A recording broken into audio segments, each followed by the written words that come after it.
What happens when a waiter confuses confidence with control, and a paying guest with a problem? And when policy turns into a weapon, who pays first? Dignity. The dining room glowed soft gold while a reservation name, Camila Rhodes, hung unanswered at the host stand. The waiter's eyes skimmed her thrifted blazer, then slid to her canvas tote, measuring worth. Card first, he said, before she'd sat, like a bouncer guarding a velvet rope table. Camila smiled, offering her phone. Prepaid through the app. His jaw tightened like a locked register. The room heard the word he chose, unverified. The room felt the word she didn't choose, unwelcome. Stemware chimed, conversations dipped, the waiter's pen hovered, accusations inked before a single order. Across the bar, a bartender frowned, sensing the kind of silence people carry home. Stay with me, because the truth behind this table is about to turn the whole room. Briar and Row was the kind of bistro that framed awards where everyone could see them. Friday, 7:15 p.m., the city hummed outside. Camila, a logistics analyst in town for a seminar, chose it for its sourdough and quiet.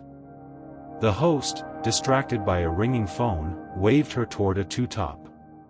Trent, a tall server with a clipped smile, intercepted, asking for a card to hold before water.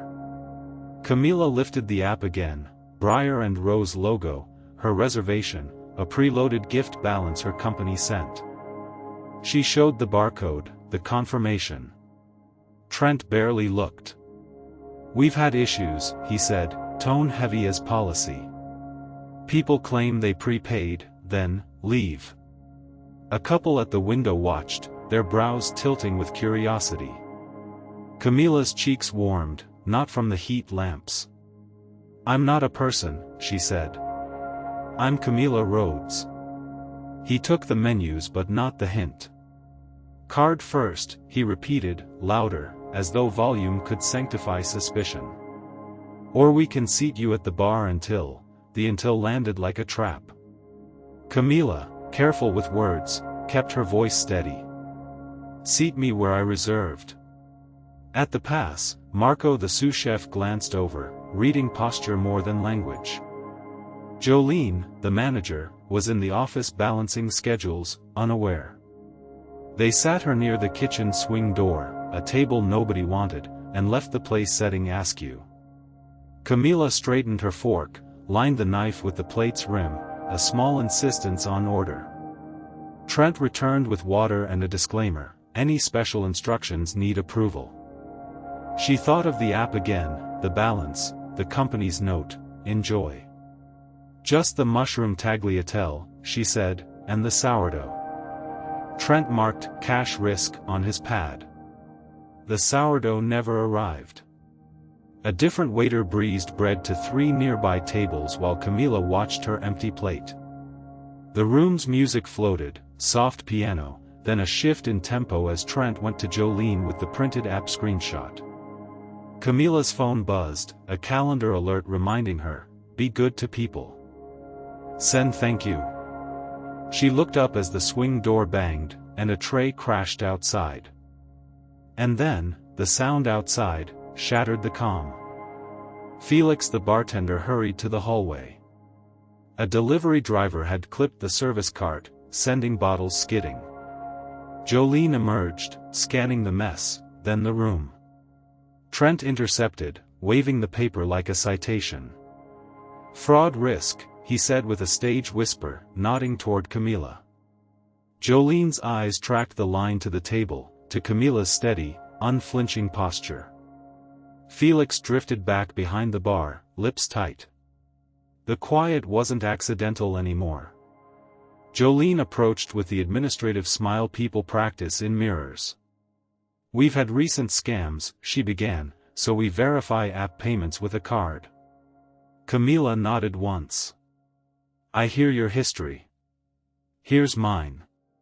She flipped to a note, gift code details, company email, the HR contact.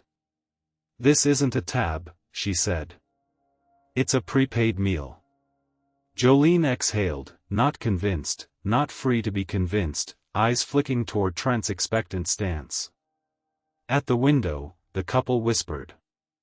A man at the foretop frowned at his risotto, performing sympathy without commitment. Camila took a sip of now warm water and let silence do some lifting. "I'll wait," she said, "for your process. But please do it quietly." Trent's mouth tugged. "We can't proceed without collateral." Marco, sliding a skillet to the pass, muttered to a line cook, "Collateral? For pasta?" Heat fogged the stainless. Trent leaned in. "Look, we make exceptions when people are regulars. When we know them." A sentence that felt simple but wasn't. The bartender's head tilted, listening. Camila kept her voice clean. "You don't know me. That's the point. Process exists so you don't have to." Jolene weighed the two versions, the cautious script versus the cost of dignity. The host, remembering a prior app redemption, raised a finger. "Jolene, there's a log." "After," Trent said, skating past the host's suggestion. "We hold a card first." He was in rhythm now, policy's drummer. The couple at the window exchanged a look, complicit spectators. Camila adjusted the napkin in her lap, feeling the ridiculousness rise. "You're serving suspicion," she said softly, "not dinner." The busser, Nadia, ghosted by with a bin of cups, eyes apologizing without words. The bistro's charm had switched off, one table at a time. The host slipped back with a small printout from the POS. "Here's a prior app redemption," he said, pointing at a 6-digit code field. Jolene held it beside Camila's phone, the fields matched. Felix opened the bar tablet, pulled the portal, and found the Camila Rhodes transaction queued as awaiting in-store scan. He scanned Camila's code, green check. Trent blinked.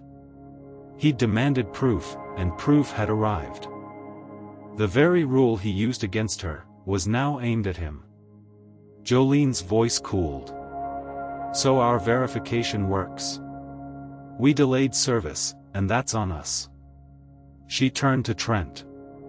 "You escalated before checking the log?" Trent's posture bristled. "We've been burned."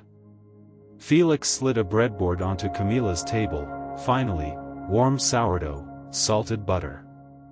"On the house," he said, eyes apologizing. Camila stared at the butter melting like a timer.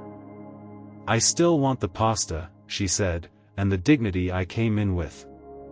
Marco's hands moved with decisive kindness, mushrooms, shallots, thyme, a swirl of cream. "Fire tagliatelle, table 12, he called, voice louder than needed, making service audible. Nadia refilled Camila's water, aligning the glass like an apology letter. Jolene crouched beside the table, no hovering. "I'm sorry for how this began," she said. "We'll make this right." Camila nodded. "Not just for me," she said. "For whoever looks like trouble to someone." Trent returned, a little less certain. "Your entree is on us tonight," he said, scripted generosity. Camila looked up.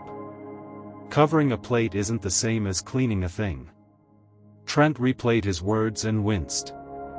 "I said unverified loud enough for people to hear." "You did," Camila said. Across the room, the couple at the window looked away. Jolene signaled Felix. "A quiet comp isn't enough," she murmured.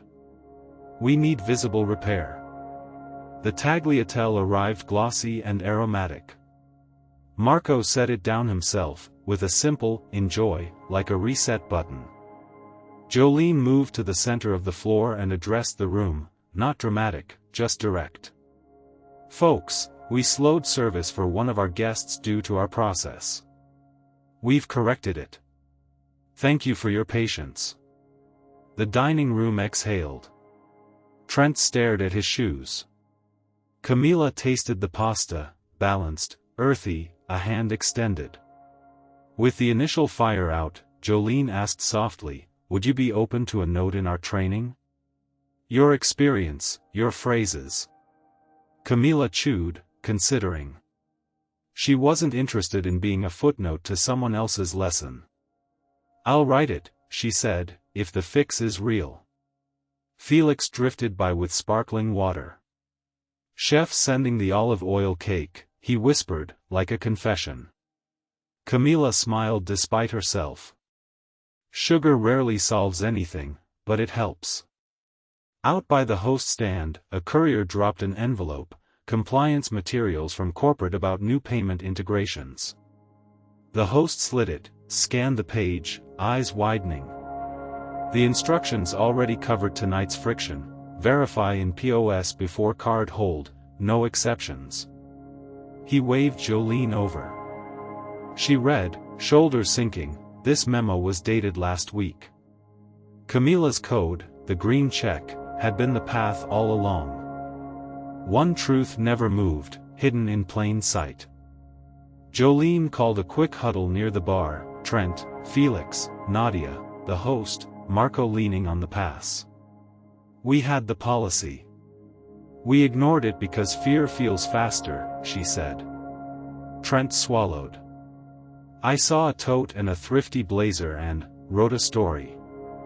He let the word sit there, unpretty. Marco tapped the memo. "Then cook the right recipe," he said. "Order matters." Jolene nodded. "First Amendment, process before presumption. Tonight." Camila finished the pasta, accepted the cake, and asked for the check, even though Jolene insisted it was comped. "Print it anyway," Camila said. "Show the transaction closed properly, from the app credit first." Felix nodded, swiping in. The receipt printed the truth: gift balance applied, remaining 0, tip line open. Camila added a tip for the bar, gratitude separated from grievance. She signed, then wrote below, "Policy is a promise you make to strangers." Jolene invited Camila to the office briefly, not a backroom scolding, a conversation.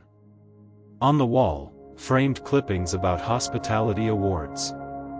On the desk, tonight's invoice stack and the memo that could have saved an hour. Camila read the first line aloud. "Verify app payments before requesting a card." She didn't raise her voice. She didn't need to. Jolene turned to Trent. He opened his mouth, then closed it. And then, every voice went silent. Jolene wrote up a corrective: not punitive theater, but accountability, immediate retraining for Trent, a floor-wide briefing before service tomorrow, printed steps at host stand and bar terminals. She offered Camila a formal apology letter on letterhead, not email. "We'd like to invite you back, as our guest, on a night you choose," she added. Camila measured the offer and nodded once. "I'll come back," she said, "to see if the promise sticks." The dining room recovered its hum. The couple by the window clinked glasses. Nadia brought Camila a small waxed bag, 2 slices of sourdough for tomorrow. "From Marco," she said. Trent approached, hands visible, voice quiet. "I'm sorry for what I assumed out loud." He didn't ask for absolution. Camila offered what she had. "I accept the apology. Learn the new recipe." Outside, the city's streetlight made the sidewalk look forgiving. Camila stepped into the night with the bag warm in her hands, the receipt folded crisp in her pocket. Through the window, she saw Jolene tap the memo to the POS, Trent reading it like a first language. Inside, the dining room's light held steady. Camila exhaled, not to forget the hour, but to mark it, a story rewritten, not erased. She walked away feeling full of something better than dinner: proof. Assumptions are shortcuts that cut dignity first. Policies aren't shields against strangers, they're promises to treat unknown people like equals. If this story gripped you, subscribe now, so you never miss the next voice of bias revealed.